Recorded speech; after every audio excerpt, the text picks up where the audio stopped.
True intelligence does not lie in what you know, but in the questions you dare to ask.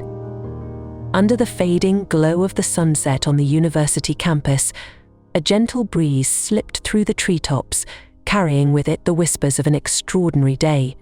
In the once bustling classroom, now empty, the blackboard still bore the scattered chalk marks, traces of an unforeseen confrontation. That day, a mysterious guest stepped into the calculus class, not to teach but to observe. Yet fate, like a masterful playwright, had turned everything in the most peculiar way. An arrogant professor, a silent billionaire, and dozens of curious eyes inadvertently created a lesson that transcended dry equations. What happened amidst the numbers and chalk dust? Could a man known for his dreams of conquering the stars cause an entire class to reconsider the meaning of knowledge? The spacious lecture hall at a prestigious university, where blackboards stretched from one wall to the other, rows of gleaming wooden seats were neatly arranged, and the light from crystal chandeliers cascaded onto the marble floor, was packed with students. Today was a special calculus class, not only because of its complex content but also due to the unexpected presence of a guest, Elon Musk. The afternoon sunlight streamed through the tall windows, illuminating the thick textbooks on the desks, as students whispered amongst themselves, curious about the man who had just entered. Elon Musk appeared in a perfectly tailored black suit, a shimmering Patek Philippe watch on his wrist, and polished leather shoes that echoed with every measured step on the floor. The one-of-a-kind Tesla Cybertruck with its gleaming stainless steel body, parked right at the school gate, had attracted hundreds of curious glances from afar. His wealth was evident, not only in his appearance, but also in the calm manner in which he walked in, as if the whole world already knew who he was, yet he had no need to prove it. He chose a modest seat in the back row, amidst the throng of students, holding a slim iPad as if to blend into the academic setting. But no one could have foreseen that the professor teaching that day, Dr. Harold Henderson, had a different plan in mind.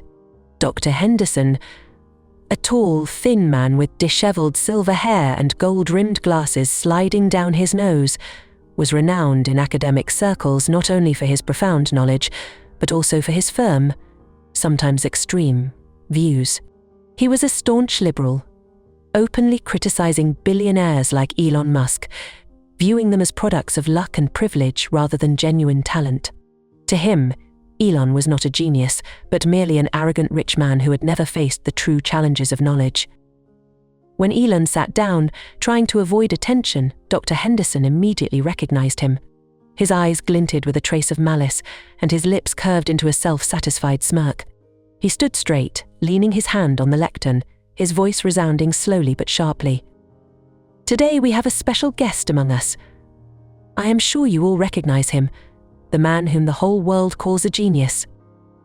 He emphasized the word genius with a hint of sarcasm, his gaze sweeping across the room before settling on Elon. The students began to murmur, a mixture of surprise and delight. A few turned their heads to look behind them, where Elon was sitting, his hand resting lightly on the desk, his face devoid of expression. Dr. Henderson walked to the blackboard, holding a piece of white chalk with slow, deliberate movements, like a predator preparing to strike. He wrote a complex calculus equation, an integral of an integral, combined with an infinite series, a problem that even the most outstanding students would take hours to solve. He turned around, folding his arms across his chest, his voice resonating like a declaration of war. "Mr. Musk, I've heard that you can do anything from building rockets to digging tunnels underground. So why not try something simpler, like solving this problem? Or are you just good at showing off in the press?" The entire class fell silent, the atmosphere growing stifling. Elon looked up, his gaze meeting the provocative look of the professor. But instead of responding with anger, he merely smiled slightly, stood up, and said in an even tone, "I didn't come here to show off, Professor, but if you want me to try, I will." Whispers erupted in the class. One student murmured to the person next to him, "He's crazy, no one can solve that problem quickly."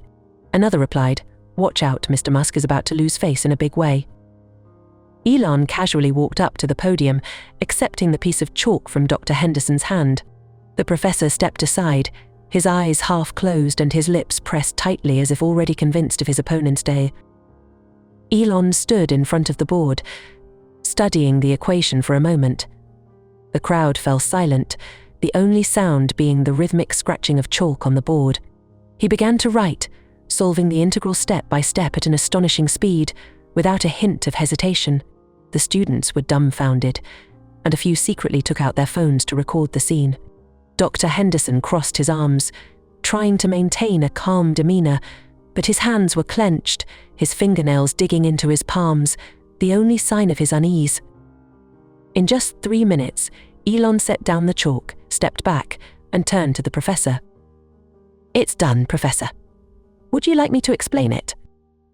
Dr. Henderson stepped forward, his eyes fixed on the board. The answer was correct, without a single mistake. He tried to conceal his surprise with a cough, though his voice began to tremble. All right, that was just a warm-up.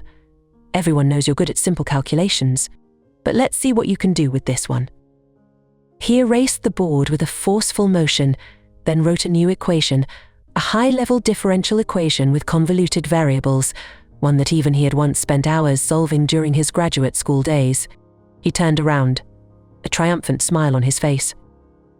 The third equation appeared, a true monster. It was so long that it nearly occupied the entire blackboard, with twisted symbols and complex functions that made the students weep at the mere sight. "Oh my gosh, what is that?" Dr. Henderson laughed inwardly. "This time you're out of luck, Musk." Elon stood motionless, for the first time appearing hesitant. He set the chalk down, turned to look at the professor with a puzzled expression. "You know, I encountered a problem like this when designing the control system for SpaceX." Dr. Henderson's eyes widened, his tone biting. "Stop beating around the bush. Are you going to solve it or not?" Elon shrugged, his smirk returning. "I won't just solve it. I'll also show you what it can be used for."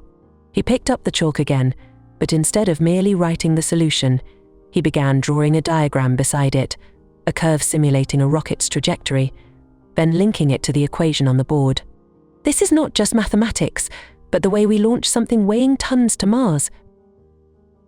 The entire class fell silent, as if they had just witnessed a magic trick. Dr. Henderson's mouth fell open in astonishment, not expecting that Elon would transform an abstract problem into a real-world application right before everyone's eyes. He stuttered, trying to maintain his stance. But this is a calculus class, not a physics or engineering class." Elon turned around, his gaze calm yet sharp. "Mathematics has no boundaries, Professor. You teach it as a subject. I use it as a tool. Which is more important?" The students began to murmur. A student in the middle row whispered. "He does have a point," Dr. Henderson blushed, feeling as if the floor beneath his feet was shaking. Dr. Henderson could no longer bear the feeling of being taken down by an outsider on his own turf.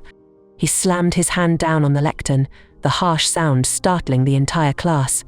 The papers on the desk fluttered, and a few pens tumbled onto the floor. His face flushed bright red, his voice trembling with anger mixed with despair. "You think you're smarter than me just because you know how to apply a few formulas, Musk? Education is about deep understanding, not about flaunting achievements or putting on a show for the crowd. I've spent my entire life studying calculus, and you're nothing but a lucky man with a fat wallet." Elon tilted his head, his eyes gleaming with a hint of mischief, yet his voice remained as calm as a still lake, every word measured and firm. "Understanding without application, Professor, is no different from reading an amazing cookbook and letting it gather dust on the shelf. You teach your students how to solve problems, yes, very well, but I teach them how to use those problems to change the world. If you forced me to choose, I'd choose that which can send humanity to Mars rather than just staying on paper." The entire class held its breath, the atmosphere in the room as heavy as the sky before a storm. A timid student, a skinny young man with thick glasses sitting in the middle row, raised his hand, his voice trembling as if he feared being swept into the clash of these two giants. "But Mr. Henderson is right, Mr. Musk. Mathematics is the theoretical foundation. Not everyone needs to launch rockets or build electric cars. It's about subtlety, not practicality."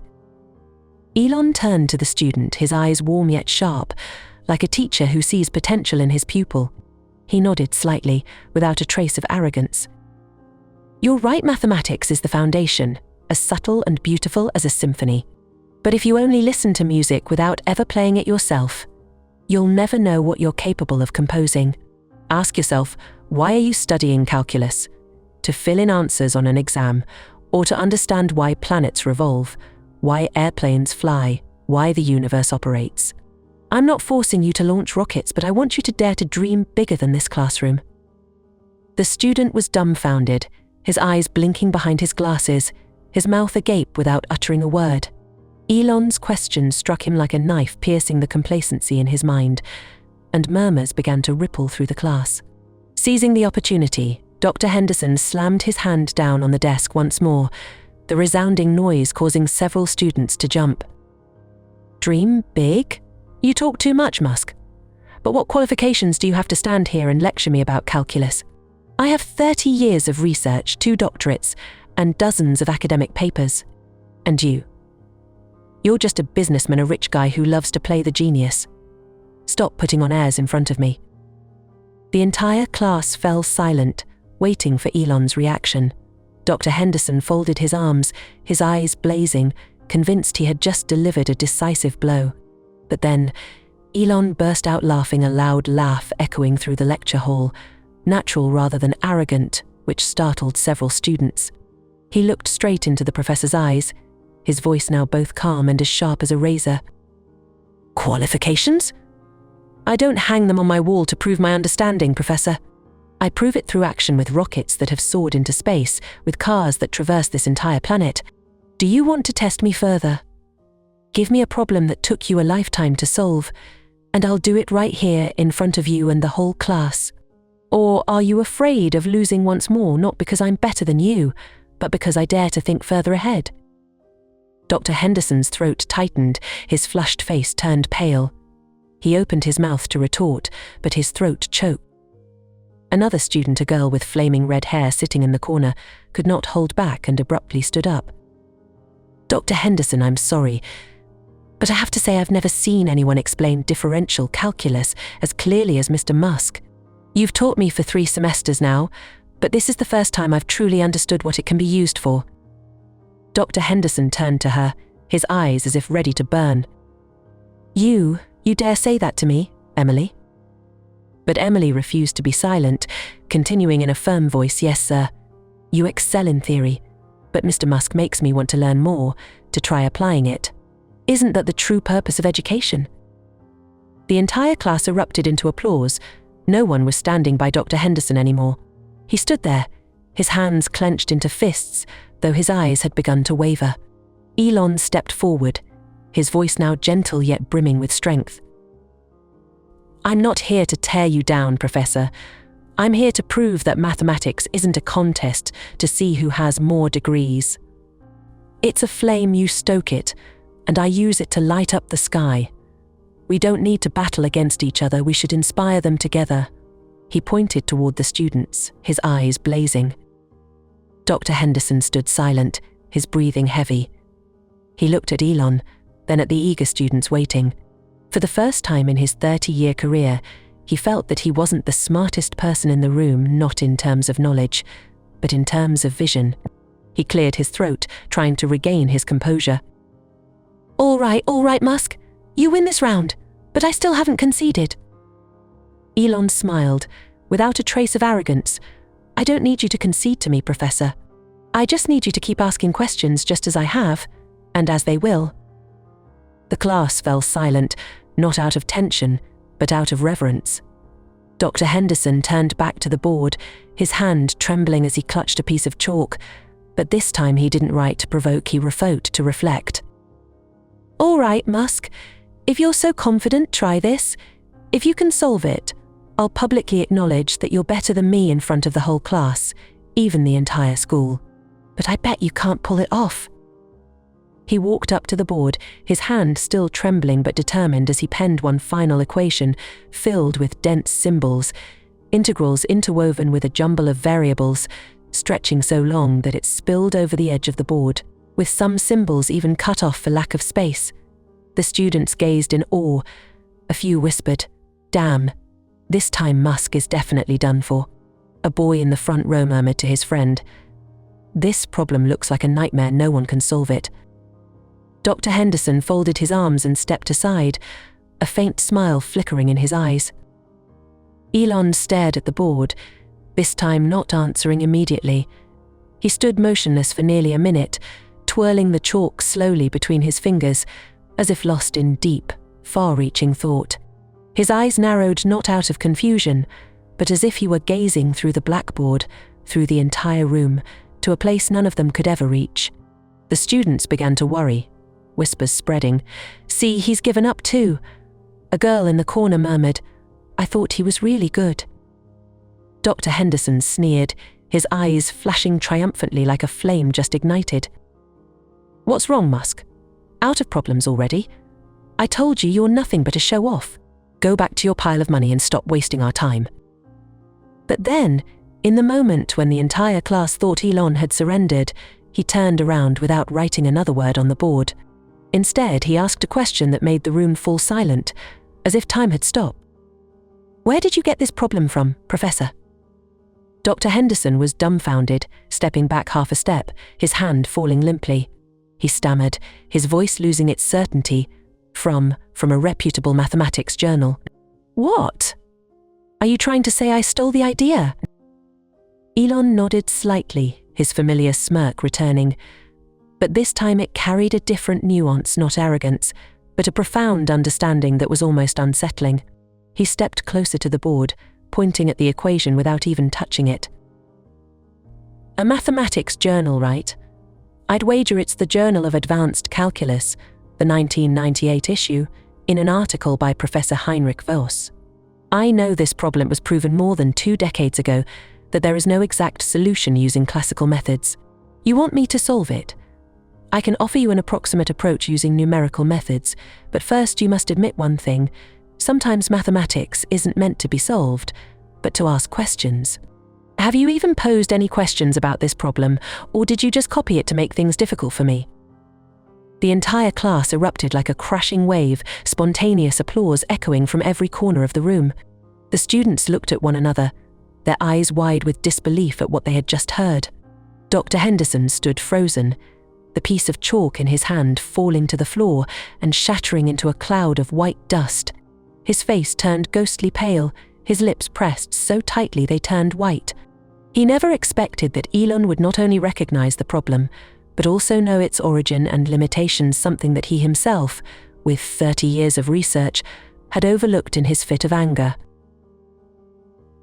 The entire class fell silent, waiting for Dr. Henderson's reaction.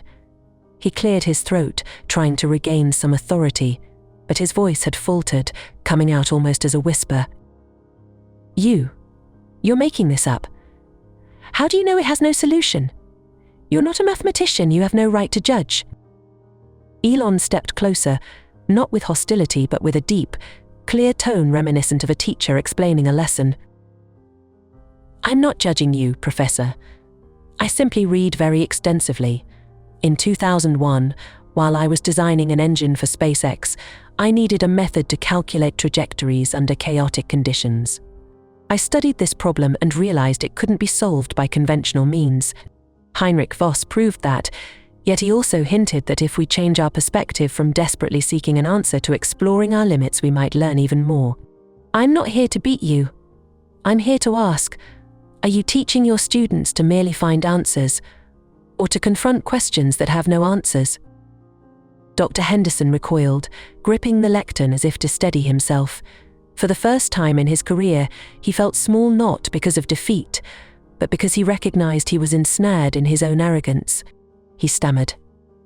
But if there's no solution, then what's the point of teaching it? Students need results, not meaningless questions."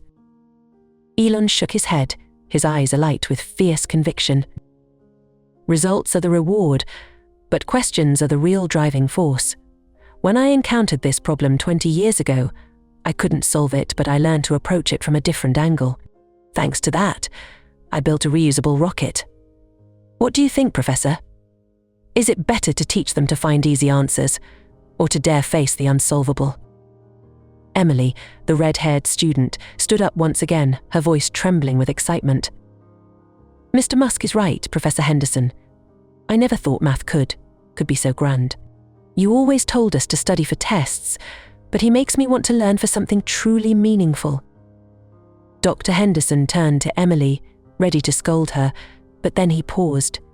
He looked at her, then at the class, and saw that their eager eyes were no longer on him. He turned back to Elon, his voice softening to almost a whisper. You really understand it, don't you? Not just solving problems, but the whole world behind them." Elon nodded and gently set the chalk down on the desk. "I understand because I must understand, Professor. Not to show off, but to survive, to build, to move forward. You don't have to lose to me, you only need to ask the next question." Dr. Henderson slumped into his chair, his voice hoarse as if he'd just run a long distance. I underestimated you, Musk. I thought you were nothing more than a lucky rich guy." Elon stepped forward again, placing the chalk on the table before him, his tone gentle yet laden with gravity. "It's all right. I've been underestimated 1,000 times. But you know what, Professor? Mistakes aren't the problem, it's when you stop trying to fix them." A student raised his hand, his voice a mix of curiosity and admiration. "Mr. Musk, how did you become so good at math? Where did you learn?" Elon smiled, his eyes distant as if recalling an old memory. "I learned from books, from failures, from countless sleepless nights trying to understand why my rockets kept exploding. Mathematics isn't something to be memorized, it's something to live with. Once you truly understand it, you see it everywhere." Dr. Henderson looked at him, then at the blackboard with its lingering chalk marks. He stood up and slowly wrote a new equation, this time not to challenge, but to start anew. "Consider it a lesson I've learned from you today," he said in a subdued tone.